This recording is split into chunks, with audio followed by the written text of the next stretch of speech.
Just a little disclaimer, I am wearing glasses, so that's why you can see the reflection. Well, let's talk about The Other Way, episode 14. We're obsessed with TLC and all the trashy reality TV. It's a recap.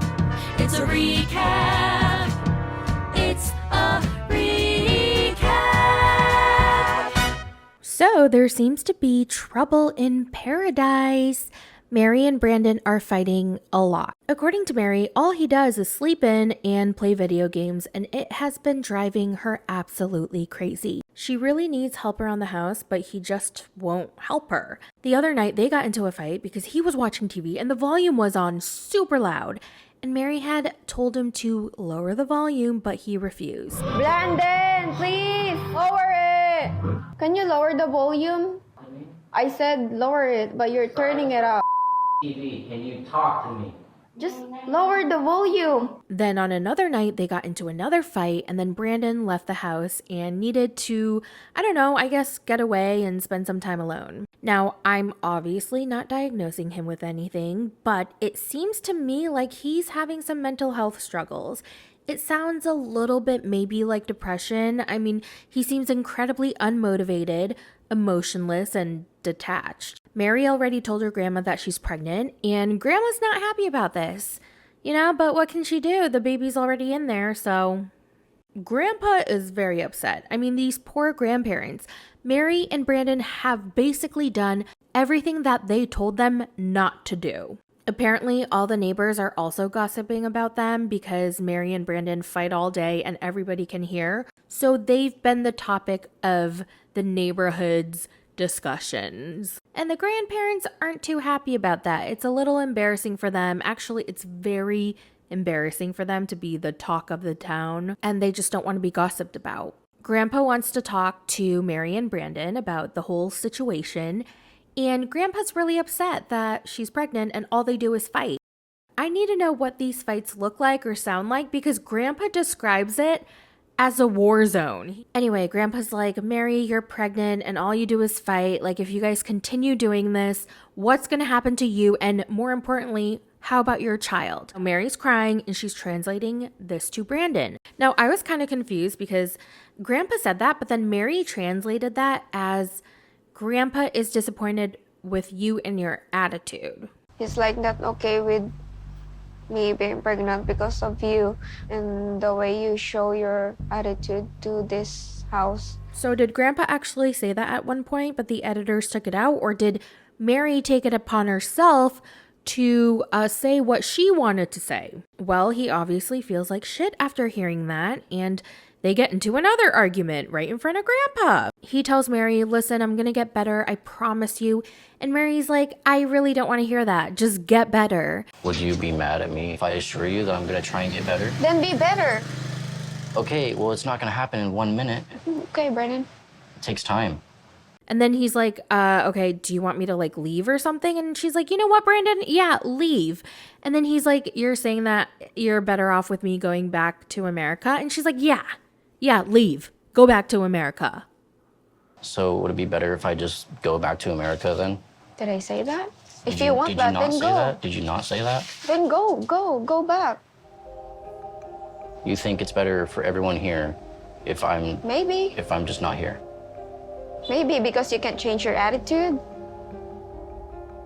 Woof. I don't know how things got so bad.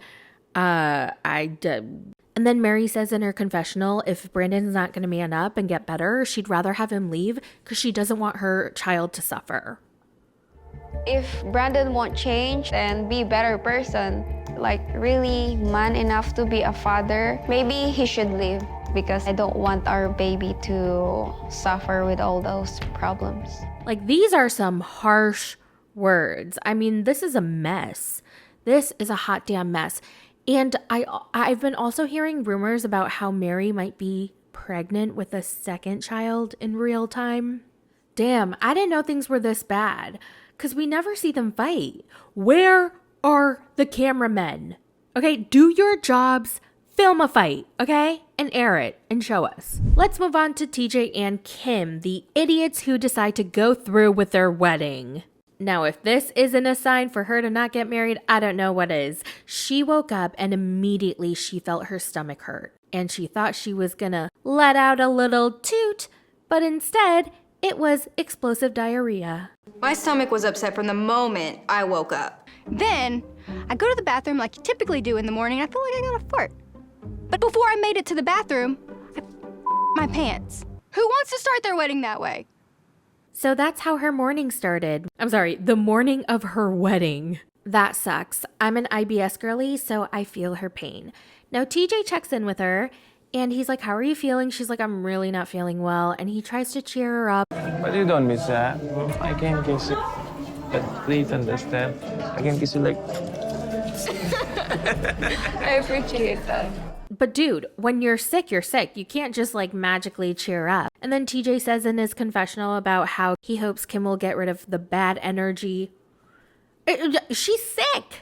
While she's getting her henna done, Yash walks over to kind of talk to her, and they crack a few jokes, surprisingly, and he kind of apologizes, and they're able to laugh, smile, and hash things out. Now, I've always wanted to go to an Indian wedding because it looks so gorgeous, so fun, and so festive. This is probably the only time I'll be able to see one right here on TLC. I absolutely loved her space buns with the purple highlights. I thought it was so cute. And at one point, I guess she was supposed to sit on TJ's mom's lap. Now, does anybody know why? Because they didn't explain why that was a tradition. That was a tradition because you were coming in my home as a daughter. So it's like you're sitting on my mom's lap, and this is like a mother and daughter relationship. But she refused anyway, so she didn't get on her lap.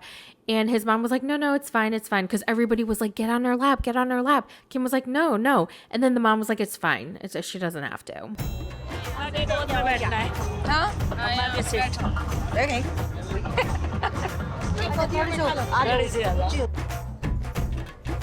Sit on her lap. No, I'm okay. A little bit. A little bit. A little. I'd rather sit on her lap than Santa Claus's lap. Just saying. What's Holly and Wayne up to? Oh, nothing.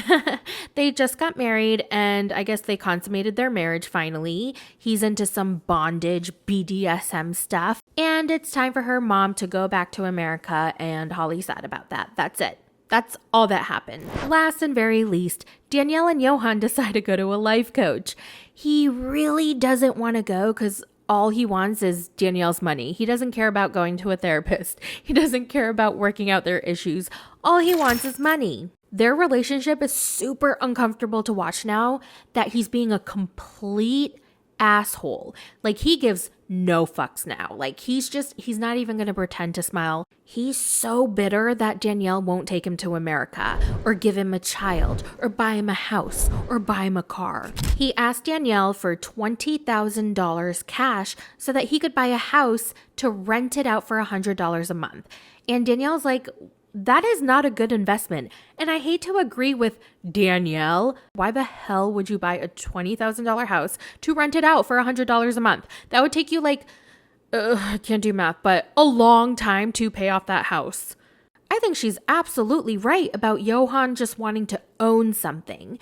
Remember how he talked about his friend and how he married an American woman who bought him an apartment and a car?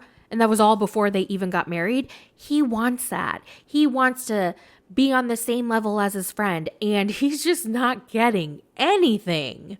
I can definitely sense the entitlement from Yohan. He really thinks that he's entitled to these things. I don't know why Danielle is holding on to this marriage. Is it because if they get divorced, she'd have to go back to New York and she doesn't want to pay all the fines that she owes in New York City? I don't know. But the fact that she's willing to stay in this marriage and be treated like that, oh, hell no. There's a reason why she's sticking with him. It's probably because she doesn't want to face her realities. She doesn't want to go back to New York and deal with her own shit. And that's pretty much what happened in this episode. It was pretty boring. It was pretty low key. I can't believe I'm saying this, but I kind of wanted to see Sarper and Shekinah. I wanted to know what kind of stupid shit they were doing. Well, let me know all your thoughts in the comments, and I will talk to you guys in my next video. Bye!